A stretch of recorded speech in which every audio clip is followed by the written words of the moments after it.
All right, so we're coming to the end of the show here. Like I said, I'm going to trying to keep this as sort of outside of the day-to-day news as I possibly can. I did want to touch really quickly on the whole Cambridge Analytica Facebook thing that's been floating around. I don't know if you're aware of this, but there was sort of kind of a breach of Facebook's terms of service when it comes to Cambridge Analytica.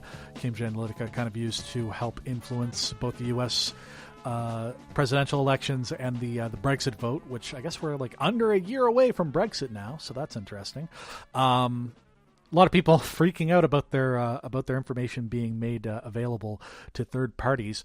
To all of you, I have to say, like, kind of shame on you in a certain way. I don't want to victim blame here or anything like that, but you do realize that that's kind of what Facebook is there for. It's that we give them our information and they sell ads based on that information. It's kind of what the whole point of that is. Like, if it's free, it's probably you that's the product.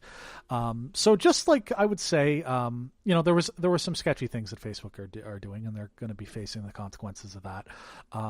Everybody who's been deleting their Facebook profiles as a result, like, I have no plans on doing that, just because it's the simple and easiest way for me to be staying in touch with members of my family who I wouldn't stay in touch with otherwise. Not out of any malice or anything like that. It's just like, it's convenient, and it is what it is. Just make sure that you take a look at your privacy settings. Make sure that you're comfortable with your privacy settings. Also, on this sort of like cutting room floor section of the show, I do want to point you in the direction of an Inc. article. That's inc.com. Yale research confirms what you've always suspected: nobody is normal. So basically, Yale has done a study based on people's internet searches that there is no such thing as actual normal. Everybody's a little bit weird, and in fact, that in and of itself is totally normal. That there is no typical person in a way, which I guess is something that I kind of always knew in the back of my head. More and more as I've sort of become a quote unquote adult, it's seemed more and more to me. Sorry, I just need to turn that off. Not sure if you could hear that fan or not. Anywho, it seemed more and more to me that like adulthood is just like everybody kind of faking it. And I'm sure, like, I'm definitely not the first person to come to this realization, but like, God, like, nobody knows what they're doing, and anybody who thinks that they know what they're doing is lying. And they're just getting a little bit luckier than the rest of us. So I don't know. It was an interesting read, and I do suggest it. Other suggestions that I want to throw out there. If you're a Netflix subscriber, I highly recommend going to check out Big Mouth before they get their second season up. I watched the first 10 episodes of that show this past week. Thoroughly enjoyed it. I was kind of expecting it to sort of be a cartoon comedy, more along the lines of a Family Guy. Not to say that Family Guy is necessarily bad. It's really not become my bag in the last few years. And I think I've realized what the reason for that is, more so than anything else. The reason why I'm more of a Simpson kid than I am a Family Guy kid. Of course, The Simpsons, I have a certain nostalgia for the older episodes. The first 10 seasons of that show are the ones that I really grew up with, and they were influential on me growing up as a kid. I have literally been alive throughout the entire Simpsons run, and have grown up, with the whole Simpson family being part of my life. But the reason why, I think more so than anything else, is that The Simpsons is a show about story and with jokes, whereas Family Guy is more a show with jokes that kind of has some story sprinkled in. You have those episodes that you remember of The Simpsons, those moments that you remember of The Simpsons, just simply because there is that real connection to the characters and the real heart there. Whereas Family Guy kind of is going to throw a joke at you a mile a minute every second that they can. Neither is right or wrong. It's just I know what I connect with more. And I was kind of expecting Big Mouth to be a little bit more along the sort of crass humor side, in terms of just throwing jokes without the emotional connection there. But honestly, one of the better one of the better cartoon properties that I've watched in the last little while. I would liken it more to a BoJack Horseman, which of course I'm really looking forward to the next season of BoJack, whenever that does happen to come out, which we can't be too far away from. I don't figure. It seems to me that that we're creeping in on time, for at the very least, for a new trailer for a new BoJack.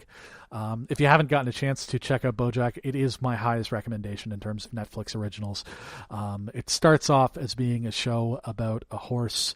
And, oh, isn't that silly? The horse and some other animals are kind of people, and it's kind of jokes about that. But then it becomes a story really about what fame means, what it means to make a connection to another human being, how to deal with your problems, be they very real or very much in your own head, how to deal with mental illness in both a healthy and an unhealthy way.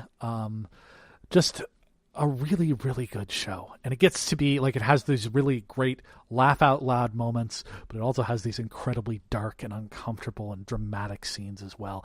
And it melds them both in this really great, colorful landscape, which has background gags that, honest to God, I wouldn't be surprised to find out that there are former Simpsons writers working on that show, just because some of the background gags, some of the things that you don't notice are there. There's one scene in a diner where there's a marlin, like a swordfish, who is serving food, and on his name tag is Brando. So Brando the Marlin, love it so much.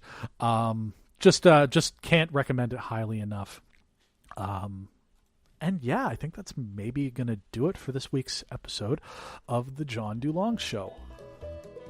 So this show is produced by me with music from One Place Here. Check them out at loyaltyfreakmusic.com, and art by Skylar Greencorn, who you can check out at artstation.com/sgreencorn. You can follow the show on facebook.com/The John DuLong Show.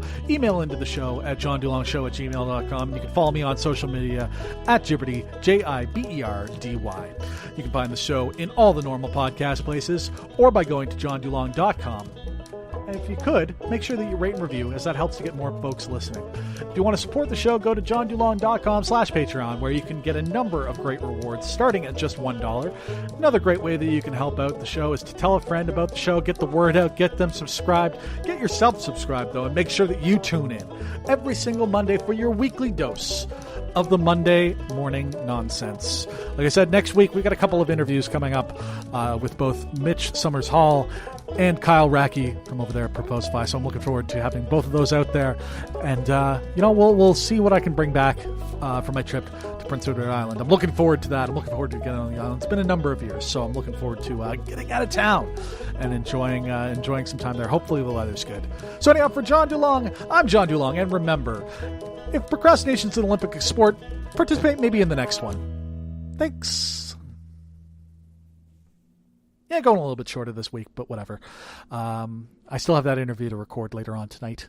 So I wanted to get this done because I've got a big exam next week that I need to start studying for, because it's gonna take up my entire life. And then I'm on the road. Hoping to get some road trip sounds for you. Maybe to put up, if I do it right, might even be able to get those onto next week's episode. Maybe I'll do the intro from the Confederation Bridge. We'll see. Anyhow, that's gonna do it for me for another week. Bye.